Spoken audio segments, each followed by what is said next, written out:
Hi friend, कैसे हैं आप सब। उम्मीद करता हूं आप लोग अच्छे होंगे, स्वस्थ होंगे, मस्त होंगे। हमारे यूट्यूब चैनल पे आप सभी का स्वागत है। फ्रेंड, आज की इस वीडियो में हम आप लोगों को बताएंगे कि क्लच और ब्रेक की प्रैक्टिस कैसे करें। जो कि बहुत से चालक कार को चलाते हैं लेकिन उनकी कार जो है फर्स्ट गियर में बंद हो जाती है या सेकंड गियर में कार बंद हो जाती है।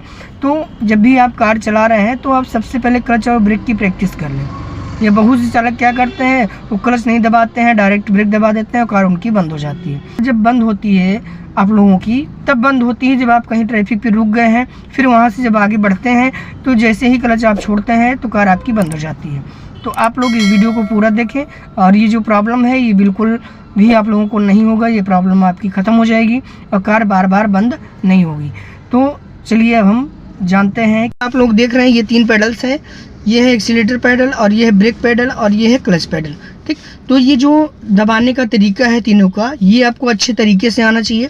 क्योंकि जब हम एक्सीलेटर को दबाते हैं तो हमें ब्रेक की ज़रूरत नहीं है और जब ब्रेक दबाते हैं तो एक्सीलेटर की ज़रूरत नहीं है। तो इसको जो पैर है आपको कैसे चलाना, इस तरीके से चलाना है कि पंजा इधर जाए और इधर जाए। ठीक, और एडी को जो है ब्रेक की सीध में रखना है इस तरीके से, क्योंकि राइट पैर से ये 2 काम करने हैं, एक्सीलेटर और ब्रेक। और ये जो क्लच पेडल होता है, क्लच पेडल लेफ्ट पैर से आपको दबाना है और इसका जो दबाने का तरीका है इस तरीके से पंजा नीचे जाना चाहिए, फिर पंजा ऊपर आना चाहिए। बहुत से चालक एडी को उठा लेते हैं, फिर ये क्लच को नीचे ले जाते हैं, फिर ये जो है ऊपर लेके आते हैं। तो इसकी वजह से भी आपकी कार बंद हो जाती है। तो एडी को एक जगह रखना है, केवल पंजे को नीचे कर ले जाना है, फिर इसको हाफ तक लेके आना है। और ये जो हाफ क्लच होता है ये सिर्फ केवल फर्स्ट गियर में और सेकंड गियर में हाफ क्लच में कार को चलाई जाती है क्योंकि हमारी कार स्लो चले। ठीक, अब हम आप लोगों को बताएंगे कि कैसे क्लच और ब्रेक की प्रैक्टिस करनी है।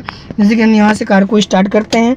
ठीक, कार स्टार्ट हो गई और जब भी कार स्टार्ट करेंगे तो हमेशा ये ध्यान में रखना है कि एक पैर क्लच पे एक पैर ब्रेक पे हो, क्योंकि बहुत से चालक जब कार को स्टार्ट करते हैं तो उनका पैर एक्सीलेटर पे रहता है। तो जब ये क्लच दबेगा तो पैर आपका ब्रेक पे आएगा। फिर से कार को आगे बढ़ाना है तो क्लच दबा हुआ है। अब यहाँ से हम फर्स्ट गियर लगाएंगे। फर्स्ट गियर हो गया और यहाँ पे हैंड ब्रेक को डाउन करेंगे नीचे। अब हमें जो है कार को आगे बढ़ाना है। तो आगे बढ़ाने के लिए देखिए क्लच को केवल वहाँ तक लेके आना जहाँ से कार हल्की सी मूव करे। देखिए ये हो गया हाफ क्लच। देखिए कार मूविंग कर रही है। अब फिर रोकना है तो पहले क्लच फिर ब्रेक। ठीक, जब भी आप कार रोकेंगे फर्स्ट गियर में सेकंड गियर में सबसे पहले आपको दबाना है क्लच, फिर क्लच को हाफ तक लेके आएंगे जहाँ से कार हल्की सी मूव करेगी। ये बस, इससे ऊपर नहीं लेके आना है।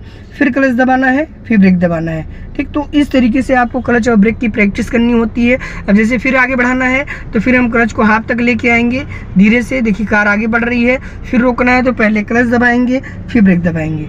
ठीक, तो जब भी आप ट्रैफिक में कार को चला रहे हैं तो ये आप सभी चालकों को ध्यान में रखना है कि जहाँ से कार हमारी हल्की सी आगे बढ़ना स्टार्ट होती है बस उसी पे क्लच को आपको होल्ड रखना है। आप लोग क्या करते हैं, यहाँ तक क्लच लेके आए और ब्रेक आपका रहता है दबा और क्लच छोड़ते हैं, गाड़ी हो जाती है बंद। देखिए इस समय कार हमारी बंद हो गई। ठीक, तो ये आपको नहीं करना है। आप क्या काम करना है, देखिए क्लच आप दबा दिए, कार को स्टार्ट किए।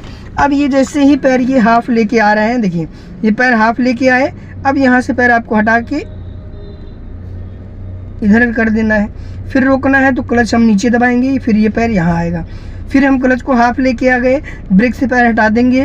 ठीक, ज़रूरत है तो एक्सीलेटर पे जाएंगे, नहीं तो केवल ब्रेक पे पैर रहेगा, बस दबा ना रहे।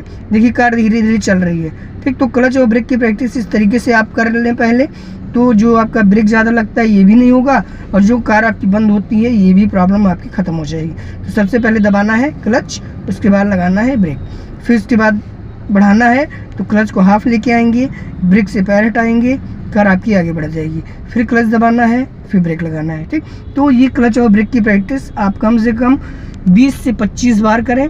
ये जो आपकी प्रॉब्लम है क्लच ब्रेक कंट्रोलिंग की, ये दिक्कत ख़त्म हो जाएगी। और कुछ गाड़ियों में क्या होता है कि जिसमें पावर कम होता है उसमें एक्सीलेटर लेना पड़ता है, तब आपको कैसे बढ़ाना है। देखिए अब ये इसको हम लेके आएंगे हाफ और ये वाला पैर जाएगा एक्सीलेटर पे। एक्सीलेटर को उतना दबाना है कि आवाज़ ना आए, मतलब हल्का से उसको सपोर्ट मिल सके कि कार हमारी बढ़ सके।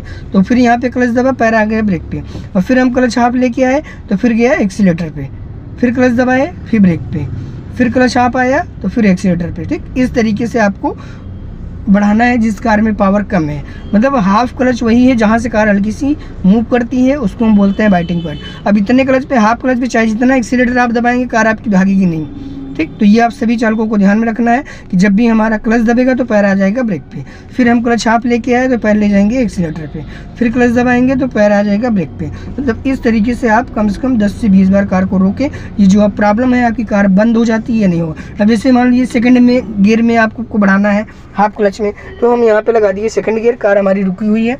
अब फिर हम इसको कहाँ तक लेके आएंगे, हाफ। जब सेकंड गियर में भी आप कार को बढ़ा सकते हैं, बस केवल हाफ से ऊपर नहीं आएगा। देखिए ये है हाफ क्लच और उसके बाद एक पैर ब्रेक पे है, फिर रोकना है तो क्लच नीचे फिर ब्रेक, फिर बढ़ाना है तो क्लच ऊपर, उसके बाद फिर ब्रेक। इस तरीके से आपको क्लच और ब्रेक की प्रैक्टिस करनी है और 100% है ये प्रॉब्लम आपकी ख़त्म हो जाएगी।